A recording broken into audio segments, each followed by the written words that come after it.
তো আজকের যে সেশনটা হয়েছিল সেখানে আমি যেটা করেছিলাম, আমাদের টপিক ছিল এআই ইন রিসার্চ। এবার রিসার্চ বলতে এমন না যে আমরা সায়েন্টিফিক রিসার্চ করতে লেগে যাব, but research in the sense যদি আমার কাছে কোনো প্রজেক্ট থাকে বা আমার কাছে একটা টাস্ক আছে যেটার জন্য আমায় বিভিন্ন ওয়েবসাইট, বিভিন্ন সোর্স ঘাঁটতে হবে, সেখান থেকে কন্টেন্ট তুলতে হবে, সেই কন্টেন্টগুলো কতটা আমার ইউজ কেসের জন্য ইউজফুল এবং সেগুলোর একটা সামারাইজেশন, কোনো সোর্স যদি থাকে সেগুলো অ্যাটাচ করা, এই ধরনের একটা long step by step task, এই জিনিসটাকে আমরা কিভাবে এআইকে দিয়ে করাবো। যতদিন এআই আসেনি তার আগে এই জিনিসটাই আমরা করতাম, যে গুগলে যেতাম, আমার টপিক নিয়ে সার্চ করতাম, বিভিন্ন ওয়েবসাইট, হাজারটা ওয়েবসাইট আমি সেখানে ঢুকতাম, সেখান থেকে আমি কন্টেন্ট আমার মতো করে গ্যাদার করতাম, কন্টেন্টের কিছু অংশ গ্যাদার করতাম, সেগুলোকে পরে সামারাইজ করতাম, তারপর একটা ইন ডিটেলস একটা পিডিএফ বা একটা ডকুমেন্টে আমি সেটাকে প্রডিউস করতাম।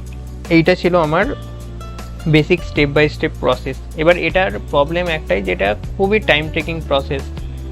একটা রিপোর্ট হয়তো যদি তেমন কোনো ভালো রিপোর্ট হয় সেটা হয়তো একটা 2 দিন 4 দিন এরকম লেগে যেত। তো এই জিনিসটাকেই এআই টুলসগুলো এসে খুবই ইজি করে দিয়েছে। কেন? কারণ তাদের কাছে ইন্টারনেট অ্যাক্সেস আছে, যেটা বললাম যে ইন্টারনেটে অ্যাক্সেস এখন এআইয়ের কাছে আছে। এআই খুব ভালো সামারাইজেশনের জন্য বা সোর্স বেস যদি কিছু ওকে সোর্স প্রোভাইড করা হয়, সেই সোর্স থেকে ইনফরমেশানগুলোকে কম্পাইল করা, এটা এআই এটাতে এক্সপার্ট বলতে পারি আমরা। তো যেহেতু এই পুরো কাজটা এআই ফেভারে, তো এই জন্য আমরা এআইকে এই জিনিসটাকে ইউজ করাতে পারি। তো কীভাবে ইউজ করাবো, তার জন্য দুটো টুল আছে। এক হচ্ছে পারপ্লেক্সিটি। পারপ্লেক্সিটি একটা প্ল্যাটফর্ম, নট পারপ্লেক্সিটির নিজস্ব কোনো মডেল আছে, পারপ্লেক্সিটির কোনো নিজস্ব মডেল নেই। পারপ্লেক্সিটি যেটা করে সেটা হচ্ছে ও একটা প্ল্যাটফর্ম দেয় যেখানে আমরা এআই টুলগুলোকে ইউজ করতে পারবো।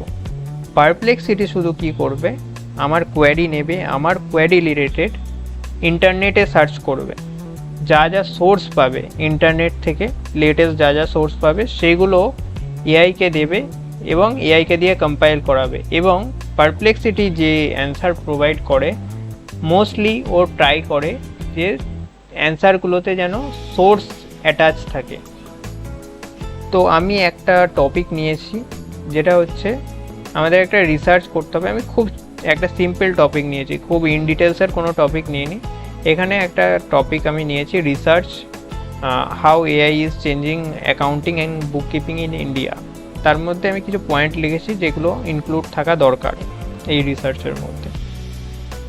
তো চ্যাটজিপিটি বা পারপ্লেক্সিটি, যে এখানে নর্মালি এখন সার্চ অপশান আছে, বাট এর একটা ডিপ রিসার্চও অপশান আছে, বাট সেটা আছে পেড মডেলে, তো যে কারণে এটা এখন দেখানো যাচ্ছে না। বাট যেটা নর্মাল সার্চ সেটাও অনেকটা এফেক্টিভ। তো এই জিনিসটা আমি ওকে জেনারেট করতে দিয়েছিলাম, ও আমায় একদম একটা ভালো অ্যান্সার জেনারেট করে দিয়েছে যে এআই কীভাবে অ্যাকাউন্টিং স্পেসে অটোমেট করছে জিনিসগুলোকে, এবং সাথেও সোর্স দিয়েছে আমায়, যেগুলো আমরা নিজেরা গিয়ে ভেরিফাই করতে পারি যে ও যে এই অ্যান্সারটা দিল কোথা থেকে দিল, ও নিজের মন থেকে তো দেয়নি, কোনো সোর্স থেকে দিয়েছে। তো সেই সোর্সগুলো কী কী সেগুলো সব এখানে মেনশন করছে, এবং প্রতিটা লাইনে ও যে টেবিলটাও আমাকে দিয়েছে আমার ফরম্যাট অনুযায়ী, যে কারেন্ট অ্যাপ্লিকেশানস, আমি এখানে লিখেওছি যে কারেন্ট অ্যাপ্লিকেশানস দরকার আমার পয়েন্ট হিসাবে। তো সেই পয়েন্টে প্রতিটা পয়েন্টে একটা করে সোর্সও দিয়েছে যে এই জিনিসটাও কোথা থেকে পাচ্ছে। এবার এই জিনিসটাই যদি কোনো ডেটা ভিত্তিক হতো তখন সোর্সটা খুব ইম্পর্টেন্ট হতো। যদি আমরা কোনো ডেটা ভিত্তিক রিপোর্ট বানাচ্ছি সেখানে আমার সোর্স খুবই ইম্পর্টেন্ট। যদি আমি বলি যে আমায় একটা পপুলেশনের ওপর একটা রিপোর্ট দাও, তো সেক্ষেত্রে আমার জন্য ডেটাটা খুব ইম্পর্টেন্ট হয়ে যায়। এবং আমাদের উচিত এভরি যে সোর্স ও দিচ্ছে সেই সোর্সগুলোকে রিভেরিফাই করা, কারণ এমন অনেক সময় হয় যে এআই মডেলগুলো অ্যান্সার দিয়ে দিল এবং এত কনফিডেন্টলি অ্যান্সার দিল, আমার মনে হলো ও একদম পারফেক্ট অ্যান্সার দিয়েছে, বাট এমন হতেই পারে ও কিছুটা প্রিডিকশন করে দিয়েছে, সেই ডেটাটা অ্যাকচুয়ালি হয়তো এক্সিস্টই করে না, ও ও কিছু ডেটা পয়েন্ট পেয়েছে, তার ভিত্তিতে একটা আমায় অ্যান্সার দিয়েছে, এরকম হতেই পারে। তো এই জন্য যখন কোনো ডেটা ভিত্তিক কিছু হবে, ডেটা ভিত্তিক যখন কোনো রকম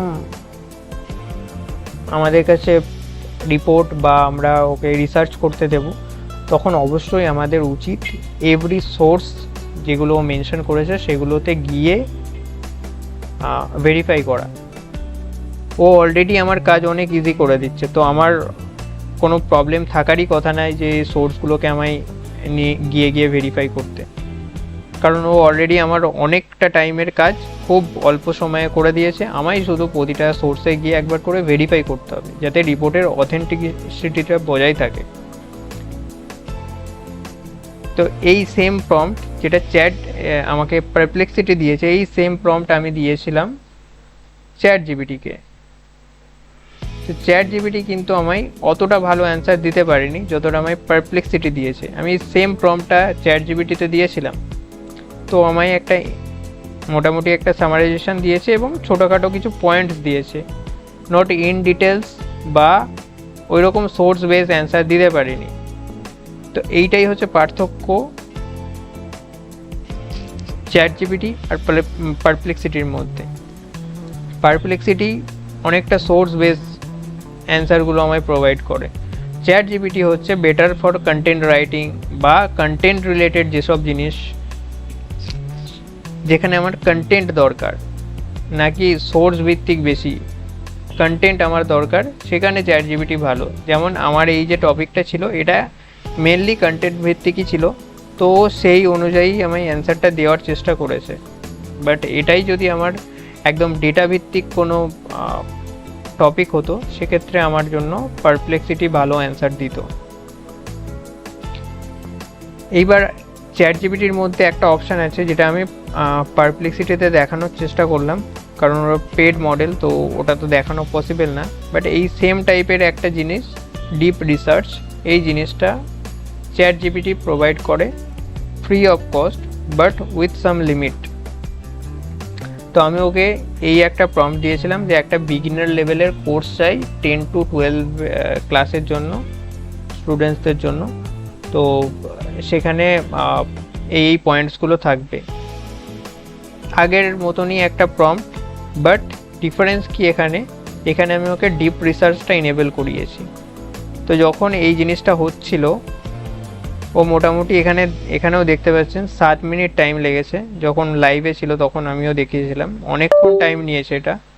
তো এই 7 মিনিট যে টাইম নিয়েছে ও, এই 7 মিনিটে ও বিভিন্ন সোর্স, যেমন হচ্ছে West Bengal board, CBSE board, ICSE board, সবার সিলেবাসগুলো ও পেজ করেছে, সেগুলোকে কম্পাইল করেছে। বিভিন্ন কোর্স যেগুলো ইন্টারনেটে পাবলিকলি অ্যাভেলেবেল যেসব ডেটা, সেগুলোকে ও সার্চ করেছে, কম্পাইল করেছে। তারপর আমায় একটা ডেটা ভিত্তিক ফুল একটা কোর্স কারিকুলাম, আমি যা যা চেয়েছিলাম, যে স্টাডি প্ল্যান, তারপর উইক বাই উইক কীরকম কী হবে, কোন কোন ক্লাস হবে, 3টে ক্লাসের জন্য 10, 11, 12 প্রতিটার জন্য কীরকম কী কন্টেন্ট থাকতে পারে সেইগুলো, লেসন প্ল্যান যেমন আছে, কতক্ষণ টাইম দিতে হবে, কি কি ল্যাব বা প্র্যাকটিক্যাল ল্যাব দরকার, কি রিকোয়ারমেন্ট, কি কি কনসেপ্ট থাকবে, সব জিনিসটা ও একটা বড় আমার ডকুমেন্ট তৈরি করে দিয়েছে। এটা কিন্তু কোনোভাবেই নর্মাল থিঙ্কিং বা নর্মাল চ্যাটে পসিবল ছিল না, কারণ এটাকে আমি ওকে এই টুলসটা সিলেক্ট করার মানেই এটা যে ওকে এক্সটেন্সিভ রিসার্চ করতে হবে এই টপিকটার উপর। তো যখনই আমাদের কোনো ডেটা ভিত্তিক বা খুব ডিপ রিসার্চের কাজ থাকবে, যেখানে আমার ইন্টারনেট অনেক ওয়েবসাইট ঘাঁটতে হবে, সেখান থেকে আমার অ্যান্সার জেনারেট করতে হবে, যেটা অনেকটা টাইম টেকিং প্রসেস, সেক্ষেত্রে আমরা এই ডিপ রিসার্চ টুলটা ইউজ করব, আমাদের জন্য অনেকটা হেল্পফুল হবে। এবার এখানে একটা জিনিস আমাদের মাথায় রাখতে হবে, ডিপ রিসার্চ মানে এমন নয় যে যেসব রেস্ট্রিক্টেড ইনফরমেশান, তার একটা এক্সাম্পল হচ্ছে ধরুন ফেসবুকের মধ্যে যে কম্পিটিটর রিসার্চ যদি আমি করতে চাই, তো ফেসবুকের মধ্যে থেকে আমি এই জিনিসটা পাবো যে আমার কম্পিটিটররা কি অ্যাড চালাচ্ছে, তাদের কতগুলো ভলিউমে অ্যাড চলছে, এই সব জিনিসগুলো আমি অনলি ফেসবুকের অ্যাকাউন্ট থেকে গিয়ে পাবো। তো এই যে ইনফরমেশান, এটা একটা রেস্ট্রিক্টেড ইনফরমেশান, এটা কিন্তু পাবলিকলি অ্যাভেলেবেল পাবেন না। এটাকে আপনার ফেসবুকে লগ ইন করতে হবে, তারপর সেখান থেকে আপনি এই ইনফরমেশানগুলো কালেক্ট করতে পারবেন। তো এইরকম টাইপের ইনফরমেশান কিন্তু ডিপ রিসার্চ বা যে কোনো এআই টুল তারা কিন্তু কম্পাইল করতে পারে না, কারণ তাদের কাছে অ্যাক্সেসই নেই এইসব জিনিসগুলো। তো আমাদের সবসময় মাথায় রাখতে হবে, যদি এইরকম কোনো ইনফরমেশান আমার দরকার, যেখানে কিছু রেস্ট্রিক্টেড ইনফরমেশান দরকার, সেক্ষেত্রে আমরা নিজেরা ম্যানুয়ালি সেই সব রেস্ট্রিক্টেড ইনফরমেশানগুলো কালেক্ট করব, তারপর একে দেব এবং একে আমি বলবো তুমি কম্পাইল করো এবার। বাট এর কাছে কিন্তু ডাইরেক্টলি অ্যাক্সেস থাকে না। তো আজকের ক্লাসে মেনলি আমাদের টপিক এটাই ছিল যে এআই ইন রিসার্চ কীভাবে কি আমরা করতে পারি। এছাড়াও যেহেতু আমরা পারপ্লেক্সিটিতে একবার ঢুকেই পড়েছি, তো পারপ্লেক্সিটির একটা অপশান ছিল যে কম্পিউটার ইউজ মডেল। তো এতদিন আমরা জেনেছি যে এআই শুধু চ্যাটের মধ্যেই আছে, এই যে চ্যাট করছে ও আমায় অ্যান্সার দিচ্ছে, এটাই ছিল এআই এর কাজ। বাট এখন এআই অনেকটা অ্যাডভান্স হয়ে গেছে। তো চ্যাট জিপিটি বা পারপ্লেক্সিটি এরা একটা মডেল দেয় যেটাকে বলে কম্পিউটার ইউজ। তো সেখানে কি হয়, আমার যে সিস্টেম সেটার সাথে ও ইন্টারাক্ট করতে পারবে, আমি ওকে দিয়ে কিছু কাজ করাতে পারবো। লাইক আমি ওকে দিয়ে কোনো জব অ্যাপ্লাই করাতে পারবো অটোমেটিক, আমি ওকে দিয়ে কিছু রিমাইন্ডার সেট করাতে পারবো, আমি ওকে কোনো ওয়েবসাইট ক্রল করিয়ে সেখান থেকে ইনফরমেশান গ্যাদার করাতে পারবো। বাট প্রবলেম হচ্ছে এই মডেলগুলো পেড মডেল, এগুলো ফ্রি টু ইউজ না। তো সেই জন্য এগুলো দেখানোটা পসিবল হচ্ছে না। বাট আমাদের জেনে রাখতে হবে যে এআই এতটাও ক্যাপেবল যে এআই এখন আমাদের সিস্টেমের সাথেও ইন্টারাক্ট করতে পারে। কিভাবে করে তার একটা ডেমনস্ট্রেশন হচ্ছে। ধরুন আমি ওকে একটা কোনো কাজ দিলাম, তো ফার্স্ট ও প্ল্যানিং করবে যে এই কাজটা করতে গেলে আমার কি কি করতে হবে। আমি যদি ওকে বলি যে তুমি লিঙ্কডইনে যাবে এবং এই রিলেটেড যদি কোনো জব থাকে সেগুলো অ্যাপ্লাই করবে, তো ও কী করবে, ও আগে প্ল্যান বানাবে যে ওকে কী কী করতে হবে। ওকে ফার্স্টে লিঙ্কডইন খুলতে হবে, তারপর লিঙ্কডইনে লগ ইন করাতে হবে আমার ক্রেডেনশিয়ালস দিয়ে, তারপর ওই জব রিলেটেড সার্চ করবে, যে জবগুলো পাবে সেগুলোতে অ্যাপ্লাই করবে। এইবার ওর প্ল্যানিং হয়ে গেল। প্ল্যানিং ফেজের পর ও এভরি স্টেপ ও নিজস্ব একটা ব্রাউজার খুলবে। তো এই ব্রাউজারের এভরি স্টেপ ও একটা করে স্ক্রিনশট তুলবে, ও নিজের মডেলকে দেবে, প্রসেস করাবে যে এর কোথায় কোথায় আমায় কী ক্লিক করতে হবে বা কী করতে হবে আর নেক্সট স্টেপ কী হবে। তো এভরি স্টেপে ও একটা করে স্ক্রিনশট তুলবে এবং এইভাবে প্ল্যান করবে নেক্সট স্টেপে আমায় কী করতে হবে। তো সেইভাবে এই মডেলগুলো কাজ করে। বাট এগুলোর জন্য অনেকটা রিসোর্স লাগে, যে কারণে ওরা এই জিনিসটাকে পাবলিকলি অ্যাভেলেবেল করে না এখনও পর্যন্ত। কারণ ওদের অনেকটা রিসোর্স লাগে প্রতিটা ইমেজকে ক্যাপচার করাতে, এবং এভরি স্টেপে একটা করে ইমেজ প্রসেস করানো মানে অনেকটা একটা বড় বিষয়। তো যে কারণে এই জিনিসগুলো পাবলিকলি অ্যাভেলেবেল নেই, তো দেখানোও সম্ভব নয়। আর মেনলি এটাই ছিল। হ্যাঁ, আর এর মধ্যে আমায় একটা কোশ্চেন করা হয়েছিল যে আমরা যে কেউ একজন আমায় কোশ্চেন করেছিলেন যে ট্যালিতে আমরা যে ম্যানুয়ালি এন্ট্রি করি, তো সেটাকে কি আমরা কোনোভাবে অটোমেট করতে পারি। তো আমার কাছে ট্যালির তেমন কোনো ইনফরমেশান নেই, যেহেতু আমি ট্যালিতে এক্সপার্ট না, তো আমি ট্যালি সম্পর্কে অতটা বলতে পারবো না। বাট এটুকুনি বলতে পারবো যে ট্যালির যদি কোনো লাইব্রেরি থেকে থাকে বা কোনো এপিআই থেকে থাকে, তবে হয়তো আমরা সেটাকে অটোমেট করতে পারি। বাট আনলেস এই জিনিসগুলো না থাকলে ট্যালিতে আমরা এই জিনিসগুলো অটোমেট করা চাপ। বাট সেম যদি আমায় কেউ জিজ্ঞাসা করে যে এক্সেলকে কি আমরা অটোমেট করতে পারি, অবশ্যই করতে পারি। এবং যদি আমার কাছে ছোট ডেটা থাকে, আমার কাছে এক ডেটা আছে, আমি সেটাকে এআইকে দিয়ে আমি রিপোর্ট বানাতে চাইছি, সেটা আমরা ইজিলি কোনো একটা চ্যাট খুলবো, ডেটাটা ড্রপ করে দেবো, এখানে আমার কি কি লাগবে সেটা বলে দেবো, ও অ্যান্সার দিয়ে দেবে। এতটাই অ্যাডভান্স হয়ে গেছে এআই মডেলগুলো। বাট যদি আমার কাছে বড় ডেটা থাকে এবং আমার কাছে সিস্টেমেটিক প্রসেস আছে যে আমায় এরপরে এইটা করতে হবে, আমার কাছে একটা ডেটা আছে বড়, সেখান থেকে প্রতিদিন পিভট টেবিল তৈরি করতে হয়। একটা সিম্পল এক্সাম্পল দিলাম, একটা বড় ডেটা আছে, সেখান থেকে প্রতিদিন পিভট টেবিল ইউজ করতে হয়।